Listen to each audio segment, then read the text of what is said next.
Tens of millions of people wake up 2, 3, even 4 times every night to use the bathroom. And almost all of them are blaming the wrong organ entirely. The supplements, the herbal remedies, the prostate pills. Most of them are aimed at a target that isn't the problem. Tonight, I want to change how you think about this completely. I'm Dr. Marcus Ellern, and after more than a decade in clinical practice, I can tell you this. What you've been told about nighttime urination is mostly wrong. And that misinformation is costing people years of quality sleep. First, let's establish something important. Waking up at night to urinate is not a normal part of aging. It is a symptom. A healthy body has a built-in system specifically designed to let you sleep through the night undisturbed. Your brain produces a hormone during sleep called vasopressin, also known as antidiuretic hormone. Its job is to signal your kidneys to slow down, concentrate urine, and reduce output during nighttime hours. When this system works properly, a healthy adult can sleep 7 to 8 hours without a single bathroom trip. When you're waking up repeatedly, that system has broken down somewhere. And the question is, where? In medicine, this condition is called nocturia, repeated urination during the night. It's a clinical diagnosis, not just an inconvenience. Each time you wake, your blood pressure spikes, your heart rate jumps, and you're pulled out of deep restorative sleep, the phase where your brain detoxifies itself, neurons repair, and your cardiovascular system genuinely recovers. Chronic sleep disruption of this kind is linked to hypertension, cognitive decline, and accelerated cardiovascular aging. 3 types, and why the distinction matters. Not all nighttime urination has the same cause. There are 3 distinct patterns, and treating the wrong one can actually make things worse. Type 1. Global overproduction. You're urinating frequently and in large volumes, both day and night. Total daily urine output is unusually high. This points to either excessive fluid intake or conditions like type 2 diabetes, where glucose pulls excess water through the kidneys. This type needs blood sugar evaluation, not a bladder specialist. Type 2. Nocturnal overproduction. During the day, everything is completely normal. You urinate every 4 to 5 hours. No urgency, no discomfort. But the moment you lie down at night, your kidneys suddenly shift into overdrive. You produce large volumes of pale, dilute urine, sometimes a liter or more, despite having barely drunk anything for hours. This is nocturnal polyuria, and it accounts for the majority of cases in adults over 50. The bladder in this type is perfectly healthy. It's simply draining what the kidneys are sending it. Type 3. Reservoir problem.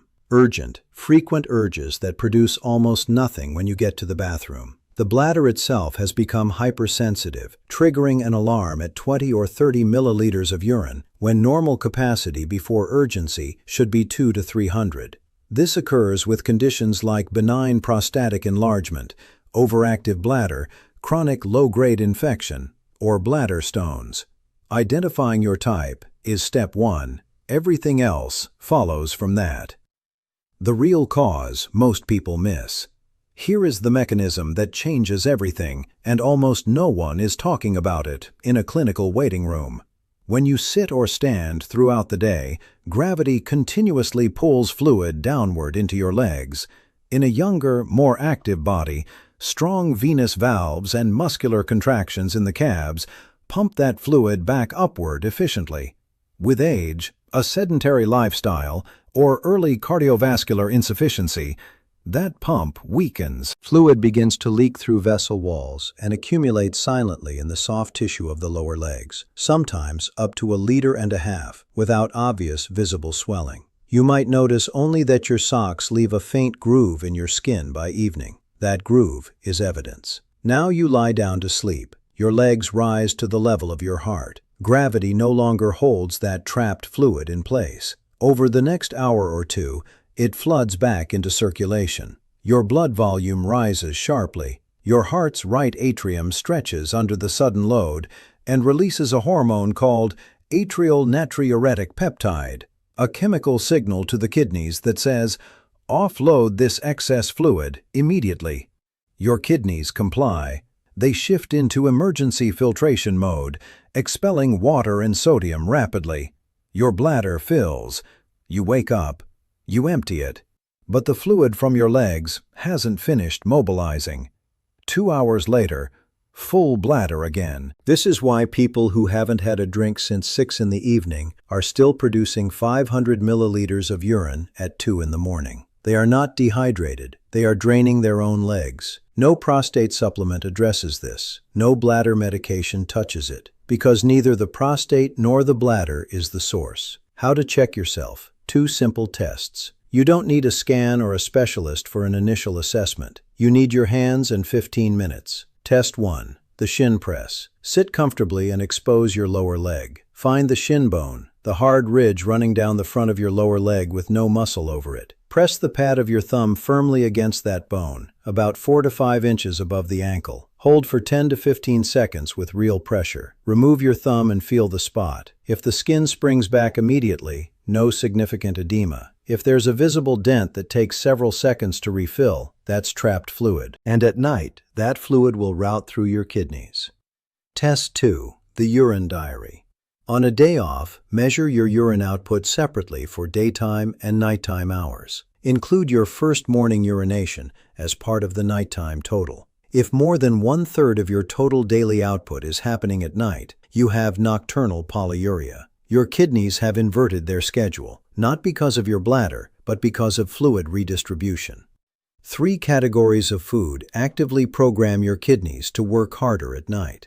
Most people think they avoid salt because they don't use the shaker. But 80% of dietary sodium comes from processed foods: cheese, cured meats, bread, condiments, canned goods. 100 grams of ordinary hard cheese contains as much sodium as a large bag of crisps, but you don't taste it. That sodium enters the blood in the evening. Your body holds water to dilute it. And then, 2 to 3 hours later, while you're asleep, the kidneys begin actively flushing it out, pulling water behind it. You wake up eliminating your dinner, not your drinks. Simple carbohydrates at night spike blood glucose, trigger an insulin surge, and create a delayed diuretic rebound 2 to 3 hours later. In anyone with even mild insulin resistance, which is common and often symptomless after 40, elevated blood sugar itself acts as an osmotic agent, pulling water from cells into the urine. A piece of fruit or a couple of biscuits before bed can be enough to trigger this. Widely believed to improve sleep, alcohol is in fact one of the most potent suppressors of vasopressin, the very hormone that tells your kidneys to slow down at night. Under its influence, the kidneys filter without restriction throughout the night. The sedative effect may delay your first awakening, but it doesn't prevent it. It postpones it until the bladder is painfully full, and it eliminates deep restorative sleep entirely. The net outcome is worse than not drinking at all. This is what I recommend to my patients and what I follow personally. Within the first few minutes of waking, before coffee, do 30 heel raises. Stand with feet shoulder-width apart. Rise onto your toes just an inch or two, and let your heels drop back to the floor with a light, firm contact. 1 drop per second. 30 repetitions, 30 seconds. The rhythmic vibration activates the venous valves in your legs, encouraging blood to move upward against gravity from the very start of the day. If standing is difficult, lie on your back, raise all 4 limbs, and shake them gently for 60 seconds. It looks absurd. It works. 70% of your daily fluid intake should happen before 4 in the afternoon. A glass of water immediately after waking. Fluids with meals. Tea at lunch. After 4, reduce to small sips, enough to prevent thirst, not enough to load your kidneys for the night.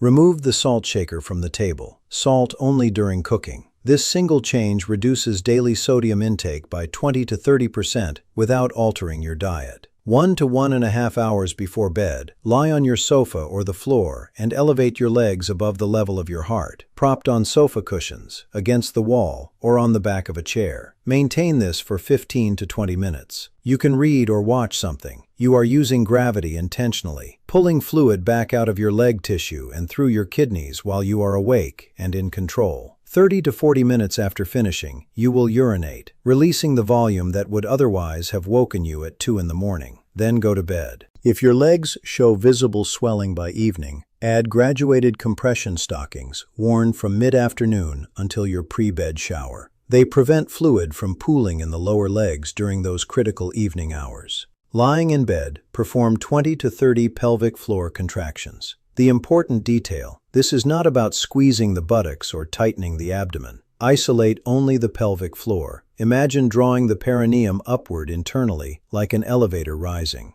Hold 3 seconds. Release fully. Repeat. This calms neurogenic overactivity in the bladder, raises its effective threshold, and signals to the nervous system that the system is stable and can rest through the night. If your shin press leaves a pit, if you're short of breath climbing a single flight of stairs, or if your socks consistently leave deep grooves in your skin, your first appointment should be with a cardiologist or vascular specialist, not a urologist. 3 symptoms require immediate medical evaluation, regardless of anything else. Blood in urine without pain, bone pain combined with unexplained weight loss, or the inability to urinate despite a strong urge. These are not watch and wait findings.